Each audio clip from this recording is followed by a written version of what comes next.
Değerli izləyicilər, videonu bəyənib kanala abunə olun ki, hər kəs son xəbərlərdən anında məlumatlansın.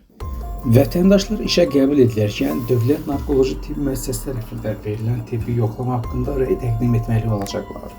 Xəbər verilir ki, bu Milli Məclisin dünən keçirilən iclasında müzakirə olunan əmək məcəlləsinə dəyişiklik edilməsi barədə qanun layihəsində öz əksini tapıb. Mövcud qanunvericiliyə əsasən işçinin səhhətinə, sağlamlığına mənfi təsir göstərən amillər olan ağır, zərərli və təhlükəli əmək şəraiti iş yerlərində, habelə əhalinin sağlamlığı mühafizəsi məqsədilə qida sənayesi, ictimai yaşa, səhiyyə, ticarət və bu qəbildən olan digər iş yerlərində əmək müqaviləsi bağlanarkən işçilər sağlamlığı haqqında tibbi arayış təklif etməlidirlər.